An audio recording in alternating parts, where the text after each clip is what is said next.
You have been playing Stardew Valley for a ridiculous amount of time now, but did you know there's a SpongeBob reference in the game? No? Then watch till the end as I present to you secret and hidden references you might not know in Stardew Valley. Let's begin.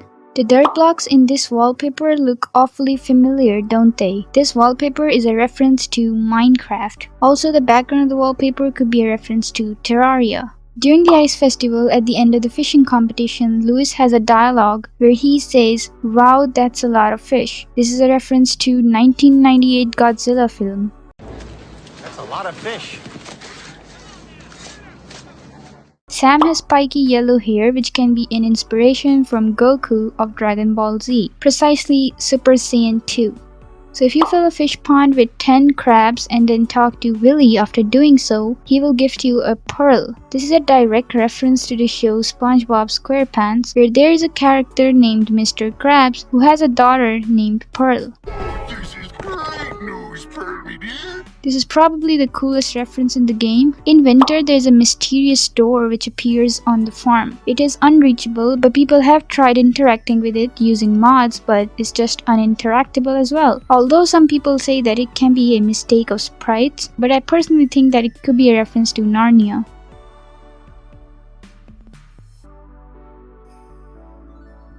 Sebastian is the only villager out of everybody who likes the flounder as a gift. This is a reference to Little Mermaid, specifically the characters Sebastian and Flounder. Inside Willy's shop, interacting with this specific blue stuff says Chum Bucket. This is a reference to the restaurant owned by Plankton, also known as Chum Bucket, in SpongeBob. The wizard's birthday is Winter 17th, which is the 101st day of the year. This is a reference to 2008 video game Wizard 101. When you craft every single item in the game, you earn the Craft Master achievement. This achievement allows you to purchase the Gnome's Cap for 1000 gold from the Hat Mouse. This hat is a reference to Link's hat from Legend of Zelda. The green tunic is also a reference to Link's outfit from Legend of Zelda. The description of the item says, "A shirt fit for an adventurer." Plus it's literally tailored using an ancient sword, so yeah. Okay, so after you've seen the 8-heart event with Shane, in addition to white and brown chickens, there is a slight chance that Marnie will sell you a blue chicken. The blue chickens are a reference to Kojiro from Legend of Zelda Ocarina of Time. By tailoring a cloth with an ancient seed, you obtain the brown suit. The brown suit is a reference to Mr. Bean's outfit. He wears the same top and hardly ever changes it throughout the series.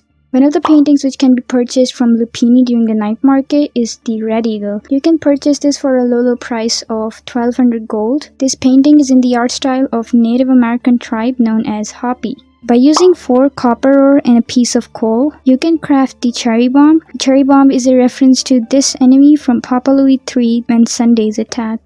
The burnt offering is a piece of furniture which can be a possible reference to the currency known as blood points used in Dead by Daylight.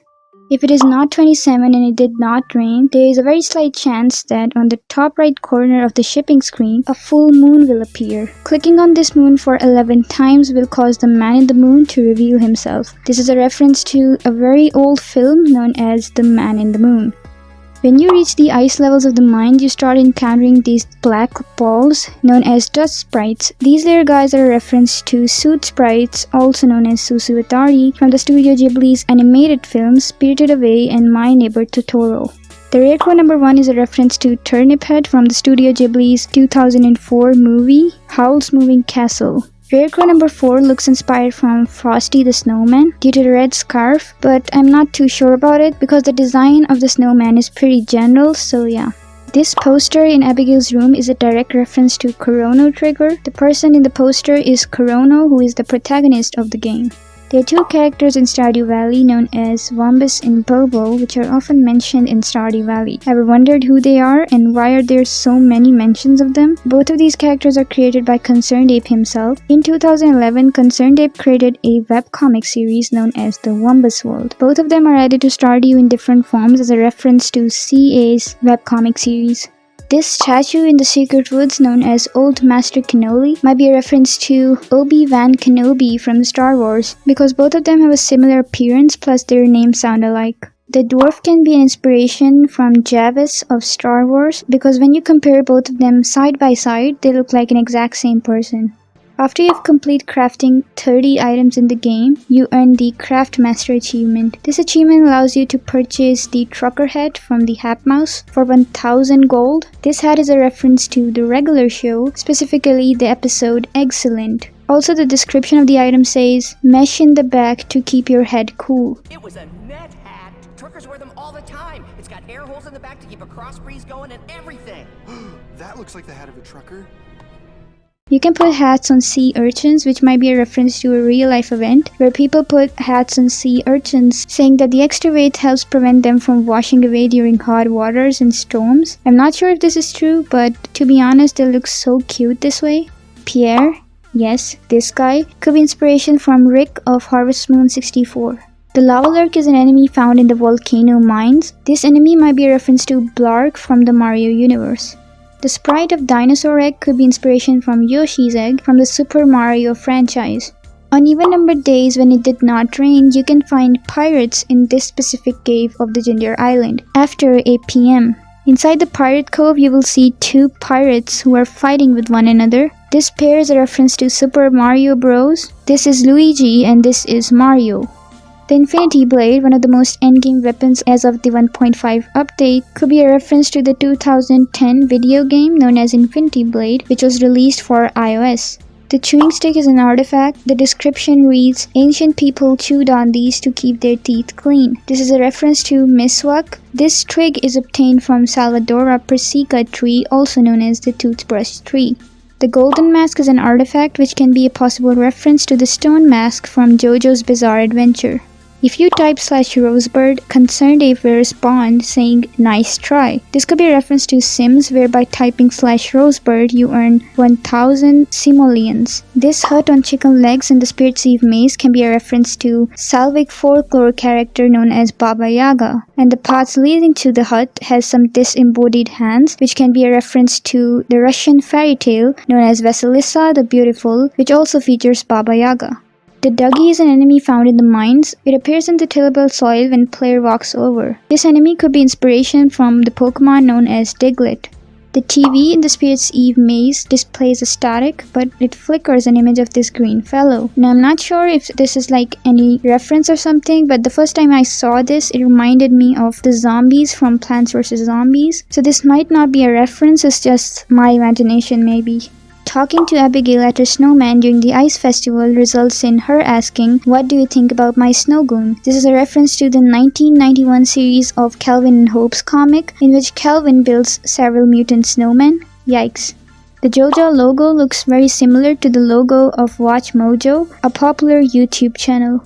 These kitty statues can be a reference to the Japanese figurine of Beckoning Cat, Maneki Neko, because this figurine is said to bring good luck, and same is the case with these statues, which will give you valuable items from time to time. The moonlight jellies are a species of jellyfish from real life known as the Aurelia aurita. The shadow creature often seen by player after the strange capsule event has occurred can be a possible reference to this clip from the Alien movie.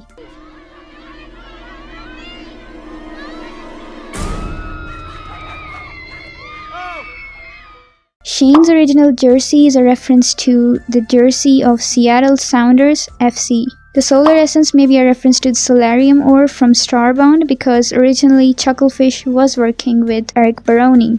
The Rarecrow number 6 can be inspired from Black Mage of Final Fantasy, but maybe it's just a dwarf. Abigail owns a Super Nintendo console.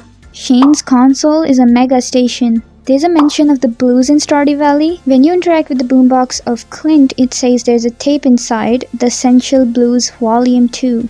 During Shane's 7 Hardwin, Clint says, JoJo Cola has 3 times the sorbitol for a thick sweet blast. This joke is referencing to the fact that sorbitol, when taken in large quantities, can cause gastrointestinal distress, followed by diarrhea and gas, both of which can be considered as a blast.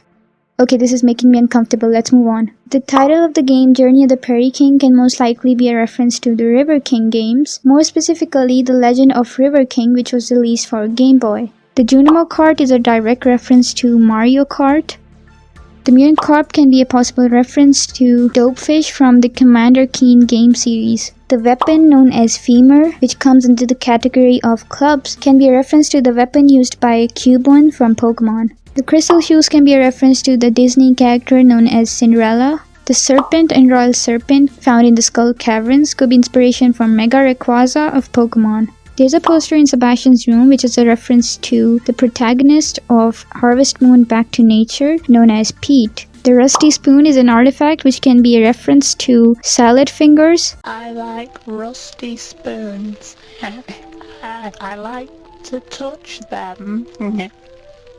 The feeling of rust against my salad fingers. During the opening sequence of the game, we see several people who are hard at work at JoJo, but among them, one particular person was the imposter. Yes, this fellow is a reference to Woody from Toy Story. The Yoba sign can be inspiration from this particular sign from the Claymore manga series. JoJo Cola can be a possible inspiration from Pepsi Blue because Pepsi Blue is said to have a berry flavor and JoJo Mart does not sell blueberries for some reason. And I have a theory that they keep all the blueberry seeds for themselves and then they grow them to make JoJo Cola. But hey, it's just a theory. A game theory. Okay guys, this is it. I hope you enjoyed this video. This took a lot of effort to make, so I would appreciate if you like and subscribe to the channel. I will see you in the next one. Peace out.